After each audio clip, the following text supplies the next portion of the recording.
Good afternoon, friends. This is Sister Gwendolyn Song. Thank you for coming and joining me this afternoon. All eyes are on the Buckingham Palace. Look at this headliner: Biden's among thousands paying respects to Queen Elizabeth II. You know, friends, I always wondered how the Antichrist would rise to power. And today, of all days, it brings the events to a greater focus. Here we have the Queen of England being, and I say this loosely in quotations, apparently being laid to rest. And then the entire world and its leaders somewhat celebrating her legacy.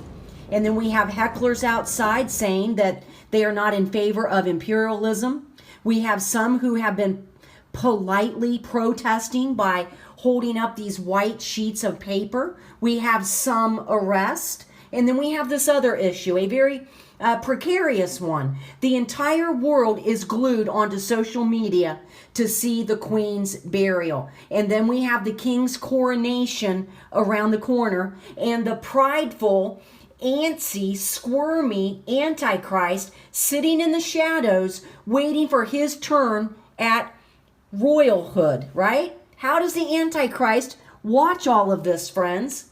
Is he going to toast King Charles, who awaits his crown, or does the Antichrist hiss at him secretly in his heart, saying, "Don't get too comfortable on that throne, buddy. I'm the real king of the world"?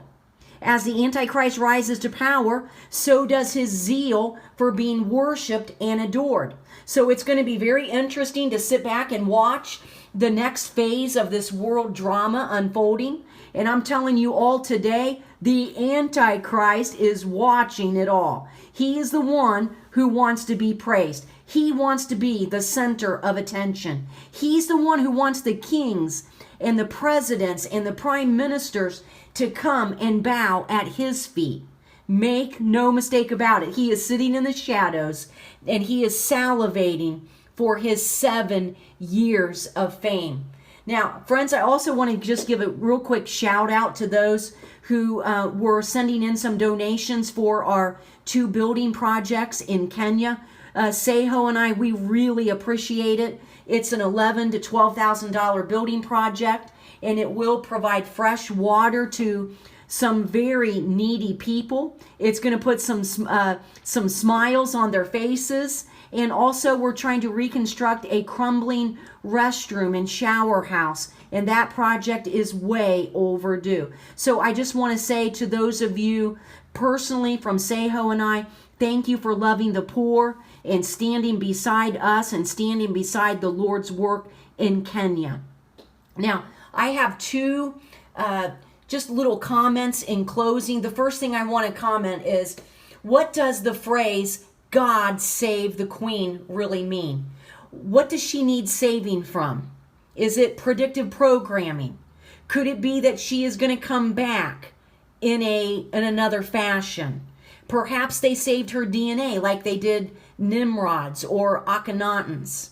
The technology is definitely there, friends. So please don't look too surprised, because they have even brought back some of the dinosaurs. You're just not seeing it yet.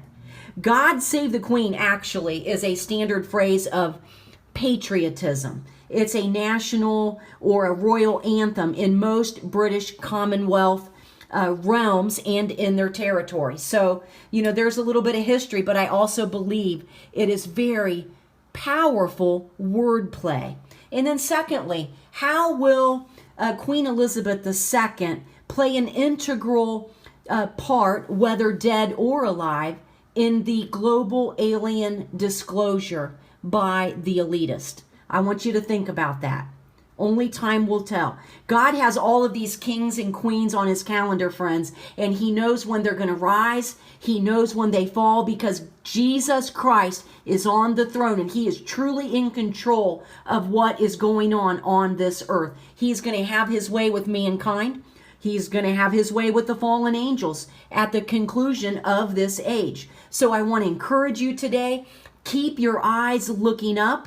Keep your hearts engaged with Jesus Christ. Celebrate the one true King who will never be removed from his throne. That's right. Amen. All right, friends, talk to you again real soon. Have a wonderful afternoon.